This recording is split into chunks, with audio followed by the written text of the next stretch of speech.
tell me about the case with the 2-year-old and the death investigation in that. Okay.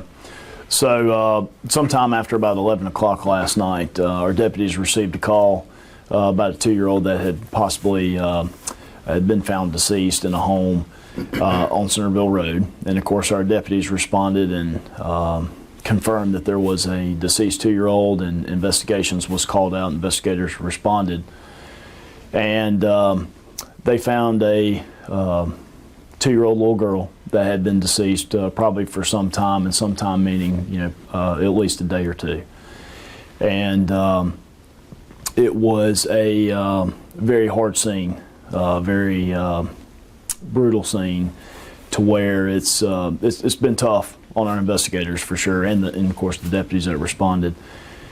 And so right now, the investigation is still going on, but right now we have 4 people in custody, and of course charges haven't been brought as of yet, but I'm sure they'll be forthcoming today, here pretty soon. But a very tragic situation. There's really hardly any words to describe, just how bad it is. An innocent 2-year-old. Yeah. I'm a parent. A lot of people that are going to be Sure. watching this are parents. How does something like this happen? Is it neglect of parenting? Is it just them not taking care of their responsibilities? Yeah, well, I would say all that is very true. So in this case, her death, as of right now, what we know is her death is a result of abuse and severe neglect, and so it's gut wrenching too. Working these kinds of cases, our folks that are working this case are certainly, it's one of those cases involved. When you have a case involving children, there's a lot of emotions anyway.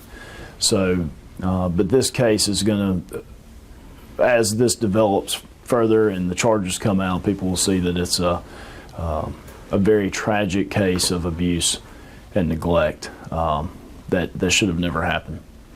I'm sure you see your fair share of negative things out in the world, especially with children and stuff like this. But if you had an opportunity to talk to any parent that perhaps is over their head or quite doesn't have a grasp on what they're doing, or might have an addiction problem or anything like that, what would you say to them to think about the responsibilities that you're in charge of, and that being a child? Or Sure.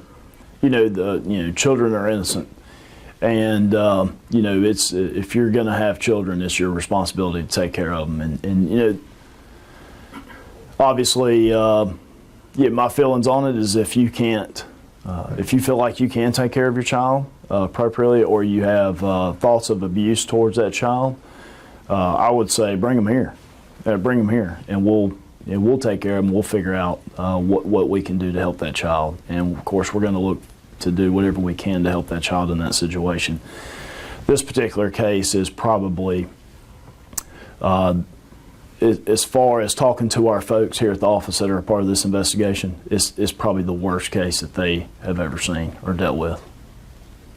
How do you, the officers that you work with and you personally, handle something like this? I know a lot of these officers will go home and look at their own kids and stuff like that, and that's just got to be hard.